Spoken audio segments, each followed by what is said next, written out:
Hello and welcome everyone. एक बार फिर से आप सभी का स्वागत है आपके अपने यूट्यूब चैनल हिली मॉन्क पर। साथियों, आज हम बुद्धिज्म के मूल सिद्धांत शील, समाधि और प्रज्ञा में से प्रज्ञा यानी बोधिज्ञान के बारे में बात करेंगे और इसे समझने की कोशिश करेंगे। साथियों, बुद्ध का अर्थ ही है बोधियुक्त। बोधि, ज्ञान, प्रज्ञा तीनों एक ही अर्थ के पर्यायवाची शब्द है। फर्क सिर्फ इतना है कि प्रज्ञा असाधारण ज्ञान को कहते हैं, जिसे आज की भाषा में दर्शन या परम ज्ञान कहा जा सकता है।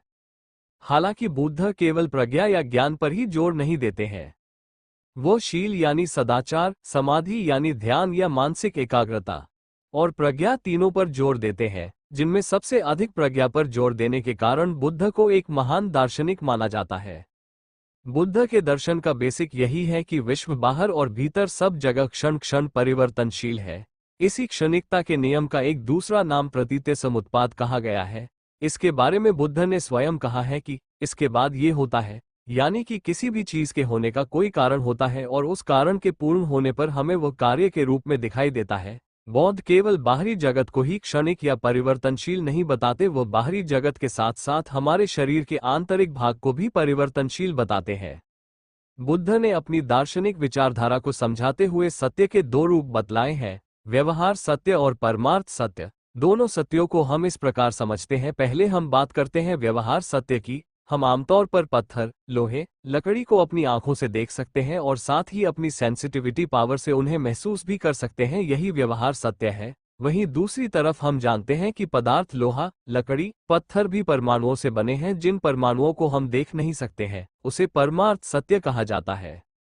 आचार्य शांति देव अपने आर्यशाली स्तंभ सूत्र में कहते हैं कि प्रतीत्य समुत्पाद के दर्शन को समझकर ही हम परमार्थ सत्य को जान सकते हैं। इसलिए जो प्रतीत्य समुत्पाद को देखता है वह धर्म को देखता है और जो धर्म को देखता है वो बुद्ध को देखता है। प्राचीन बौद्ध संप्रदाय, जिसे हीनयान भी कहा जाता है, वो बुद्ध के क्षणिकता या प्रतीत्य समुत्पाद के दर्शन को मानता था। पीछे महायान ने उसके अर्थ को और विकसित किया। प्रतीत्य समुत्पाद का अर्थ यही है कि एक पदार्थ के अंत होने पर दूसरा पदार्थ उत्पन्न होता है और पदार्थ के नष्ट होने पर जो नया पदार्थ बनता है वो उस नष्ट हुए पदार्थ का कार्य होता है।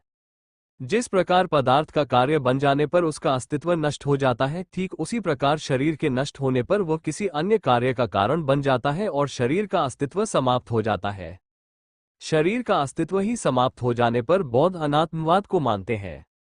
बौद्ध मानते हैं कि आत्मा जैसी कोई वस्तु नहीं होती है। अनात्मवाद शून्यवाद है और प्रतीत्य समुत्पाद भी शून्यवाद है। और इसी शून्यता को यानी कि संसार और शरीर के भीतर सभी पदार्थों के परिवर्तन को जानना ही योगियों के लिए ध्यान का विषय माना गया है। हालांकि शून्यता प्राचीनतम बौद्ध निकायों में भी पाई जाती है, पर उसमें भी सबसे अधिक जोर माध्यमिक दर्शन वाले महायान का है, जिसके प्रवर्तक आचार्य नागार्जुन थे, जो ईसा की दूसरी शताब्दी में विदर्भ में पैदा हुए। वह सातवाहन राजाओं के सम्माननीय गुरु थे। उनका अधिकतर निवास श्री पर्वत में होता था, इसलिए उस पर्वत का नाम नागार्जुन कोंडा यानी नागार्जुन पर्वत पड़ा। नागार्जुन द्वारा माध्यमिका कारिका नामक ग्रंथ लिखा गया है। माध्यमिका दर्शन के अनुसार सारे पदार्थ सपने के समान है। जैसे सपनों का कोई अस्तित्व नहीं होता, ठीक वैसे ही किसी भी पदार्थ का कोई अस्तित्व नहीं होता। शून्यवादी बौद्धों को सिर्फ शून्यवाद के प्रवर्तक नागार्जुन के ग्रंथों से ही संतुष्टि नहीं मिली। उन्होंने शून्यता को प्रज्ञा या ज्ञान मानकर बहुत से प्रज्ञापारमिता संबंधित ग्रंथ लिखे, जिन्हें बुद्ध द्वारा कहा गया कहकर प्रकाशित किया गया और जिसे आज भी महायानी बौद्ध भक्त मानते हैं। मूल संस्कृत में हालांकि 2-3 ही प्रज्ञापारमिता मिलती है, लेकिन तिब्बत में 30 और चीनी भाषा में 9 प्रज्ञापारमिताओं के अनुवाद है। संस्कृत में प्राप्त प्रज्ञापारमिता ग्रंथों में लगभग 8000 श्लोक लिखे गए हैं, जिनमें प्रत्येक श्लोक लगभग 32 अक्षरों का बना होता है। वहीं तिब्बती प्रज्ञापारमिता में लगभग 2 लाख श्लोक लिखे गए हैं। प्रज्ञापारमिता के संबंध में जहां बड़े बड़े ग्रंथ लिखे गए, वहीं शून्यवाद को समझाने के लिए नागार्जुन, आर्यदेव, चंद्रकीर्ति आदि विद्वानों ने कितने ही गंभीर दर्शन लिखे। कलाकारों और कवियों को भी प्रज्ञापारमिता ने अपनी ओर आकर्षित किया। महान कवि सिद्ध ने करुणा और शून्यता यानी प्रज्ञा पर जोर दिया है। वहीं दूसरी तरफ कलाकारों ने प्रज्ञापारमिता की बहुत सुंदर मूर्तियां बनाई है, जो कि इंडोनेशिया के जावा से प्राप्त हुई है, जिसे विश्व की सबसे सुंदर कलाकृतियों में से एक माना जाता है, जिसमें 2 भुजा वाली देवी उपदेश देने की मुद्रा में कमल के फूल पर विराजमान है। तो दोस्तों कैसी लगी वीडियो? अगर वीडियो अच्छी लगी तो वीडियो को लाइक करें, कमेंट करें, शेयर करें और चैनल को सब्सक्राइब करना ना भूलें। जल्द ही मिलते हैं हमारी अगली वीडियो में। तब तक के लिए आप सभी को मेरी ओर से जय भीम, नमो बुद्धाय। सबका मंगल हो।